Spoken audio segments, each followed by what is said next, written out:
Hey, what is up, you guys? This is Nacho here, and welcome to the first episode of my Call of Duty coaching series, in where you guys submit your gameplays and I critique them and teach you how to become better at Call of Duty. Without further ado, let's get right into it.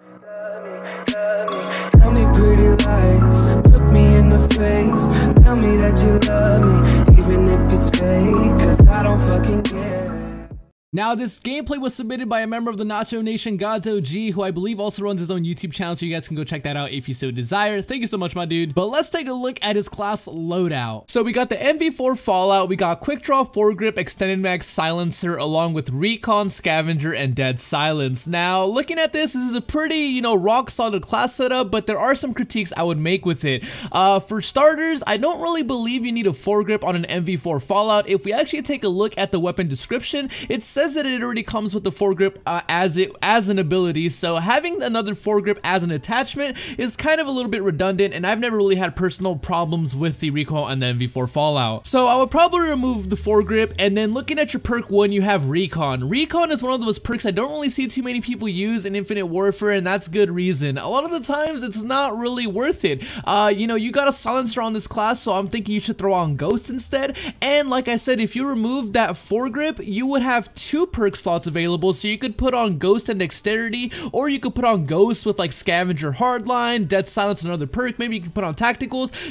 I would really advise you take off the foregrip, bro, and maybe run Ghost as a perk 1 and like Dexterity as a perk 1 duplicate, or as your combo. Alright, so let's get right into it, guys. So we're loading up in this team deathmatch, and it looks like right off the spawn, Gods OG is going to take this left route. I usually go right and up the stairs, and I hit that high wall run to Burger Town, but this also works as a pretty good flank route, so nothing I can really critique here. It looks like he's trying to play the outskirts of the map, which is a really smart decision in my eyes, and as you can see, that was kind of lucky. If there was a better enemy right there on the head glitch, I think you would have 100% lost that gunfight, but it looks like you and your team have done a good job of winning the first team fight, and you're going to go engage over here.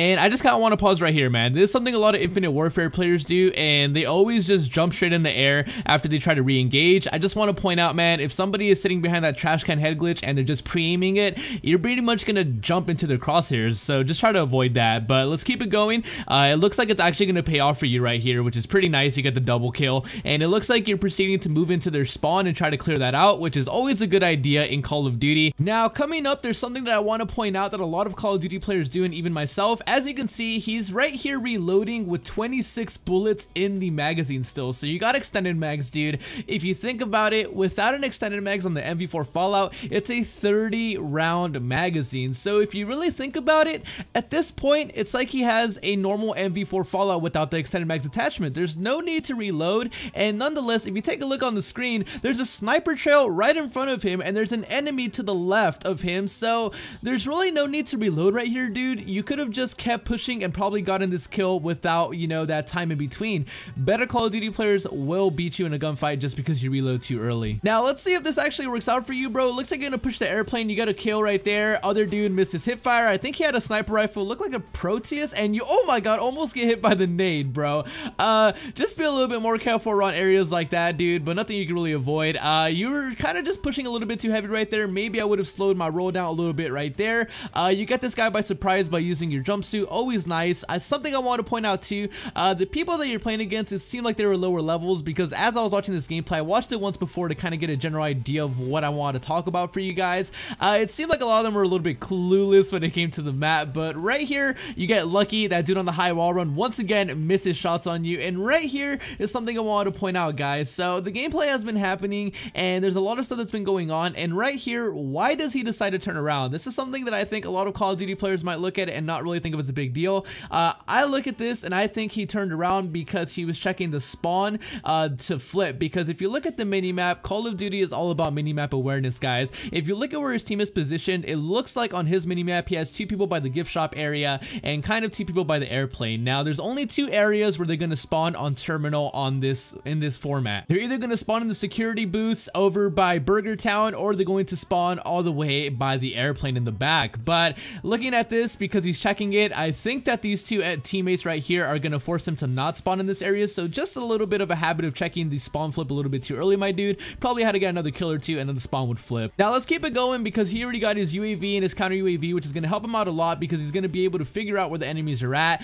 He's still looking for that spawn flip. As you can see, he's trying to predict it, and they still got a lot of enemies in security. I just want to pause because as you can see, he was right. He was predicting the spawns because now they actually have one enemy spawning down at the bottom C stairs. But if you look once again at the minimap positioning, the reason that's been able to happen is because he no longer has any teammates over by the big AC unit or by the staircase. So good job on predicting the spawn, but just a little bit too early. So it looks like right here what he's going to decide to do is push their back security. So mind you, he's really close to an advanced UAV, so he could play this smart and really get it. And what just happened there? Wait, did I just see that right? Did you guys catch it? Let's rewind this a bit. Now, he's gonna push in right here and look at the UAV. Look at the UAV. Minimap awareness is so key in Call of Duty. Like, dude, you have recon on, the perk that gives you more minimap or a bigger minimap, dude. Use it. A UAV just swept by. You have 3 red dots, 1, 2, 3. My problem with this is, once you killed that first red dot, why did you run away? I would have been 100% sure that the area was cleared out. Now, my assumption is that he saw his teammate right here going to challenge the other red dot, so he assumed his teammate was probably going to win the gunfight, and his teammate probably did not. Now, I'm going to play this, and let's see how it actually goes down. So, he's going to shoot the guy laying down. All right, you got the kill, and he just runs away. Dude, do not do that. You have to always follow through. The #1 rule for Call of Duty, I would say, is do not trust your teammates. As much as it sucks to say, teammates are really clueless a lot of the times, or, you know, when you need them the most, they can pretty much choke their kills like in that situation, dude. Like, one thing I would point out right there, basketball for the lols, I'm assuming. One thing I would like to point out right there, dude, is you had the UAV up, bro. That should have been an easy 3 kills for you, and you would have gotten your advanced UAV there, bro. That's just something about being more aware of where you are on your streaks. Right there, it seemed like you might have just gone like a little bit too anxious, and you're like, oh, I'm about to get this advanced UAV, so you're playing a little bit reckless, when it should be the complete opposite, bro. Once you're getting close to the advance, you should slow it down, wait for somebody to get out of position, and just get the freebie kills on them. Now, right here, I don't know why you decided to stop shooting that guy. That's just kind of poor play right there, to be honest. Right there, really lucky the dude hit markered you. And once again, what are you, wait, what? That is so lucky that you're not dead, bro. And there's a guy in the cockpit and you're not dead. Dude, what just happened? Let's rewind this a bit. So this is my problem with the whole play right here, my dude. Why are you pushing forward when you're reloading, dude? There's no reason for you to push this while you're reloading. You're just setting yourself up to die. It is super lucky that your teammates got that kill and that dude in the cockpit was not paying attention. Now, in this gameplay, he ends up going 39 and 10, which is actually a pretty good score. And I just wanted to talk about this series a little bit more since it is the first episode, guys, and this part of the gameplay really doesn't mean so much. In the beginning of the video, I showed an overlay on showing how you can submit your videos to me. Pretty much, you just gotta add me on Snapchat. I will put that again on this video right here so you guys can see. Add me on Snapchat at homeboynacho, and then just shoot me a message whenever I add you, or message me before I even add you. I think I have it so you can message me if I don't even have you added, with the YouTube link of your unlisted video of a gameplay, or it can be a public video, it doesn't matter. And the gameplay does not matter, man. You don't have to be going like 60 and 2 and get a double deatomizer. You know, you can be going like 25 and like 37, and I can analyze that for you. And you know, if anything, I'm hoping that some of the worst players, you know, people who don't really have the 1KDs, are going to be willing to send me the gameplay so I can really help you guys out, the people who are trying to get better and understanding what you're doing wrong. And now right here, he just kind of pushed that a little bit, getting a little bit too crazy, and really lucky he got the advanced UAV. I was gonna say, before he pushed that, I believe he was 1 kill off of his advanced UAV. Once again, dude, pushing too hard, you just gotta stop challenging, dude. I know you got the advanced UAV up to overseer, so you're thinking, okay, I gotta milk this for as many kills as I can get, and that's kind of just costed you another death right there, dude. So it looks like right there, you try to shoot the guy top AC, and you just ignored him and decided to go mid, and that costed you. And once again, with the basketball emo for the lols, I actually don't have that one, so I'm a little bit jealous of you, my dude. But honestly, guys, anybody can be featured on this gameplay series. You just need to add me on Snapchat and send me a video link of your gameplay. And if you guys don't have a capture card, I think the Xbox DVR works for like 5-10 minutes, and the PS4 has its own game capture system. So I just wanted to showcase this huge mistake you made in this gameplay, and it's something a lot of Synaptic players do in Infinite Warfare. I even do it myself, and I catch myself doing it even to this day. So what you do is he goes in, he gets a kill, and then when there's 4 enemies, as you can see on the mini-map, he decides to rewind back out, and once he rewinds out, he goes through the exact same doorway into the exact same mob of people he just rewound away. A lot of people, when they rewind in Infinite Warfare, they just pretty much do it and then just re-challenge right away, which is something you don't want to do. The rewind gives you a second chance, you know. If you're gonna lose that engagement right away in the mob of 3, you don't need to engage them right away. What I would have done is I would have gone to the right and gone on the little jump up to the second story and then try to catch them by surprise right there as they're pushing through Burger Town. But that's pretty much it for the gameplay wise tips for this video. I'm not gonna lie, the rest of the video is kind of filled with a bunch of little minor mistakes where it can all be equated to you just being a little bit too impatient with the game. Now, I don't blame you, because as this gameplay goes on, you guys are going to see that more and more enemies start to quit out. So it quickly becomes like a 5v2, 5v3 type of situation. And we all know how that goes in Infinite Warfare. Not really the bee's knees. Now, I know this one is my first ever COD coaching video, so I would really appreciate it if you guys gave me a lot of support and left likes and hella comments letting me know that you guys want more of these. Just type in the word like banana in the comment section so I know you heard this, and yeah, I know you're a real one and you want to see more of these. And I just quickly want to talk about, you know, exactly, because I know you guys have tons of questions and I'm all over the place. Like I said, this is my first one ever, so I'll get better as time goes on.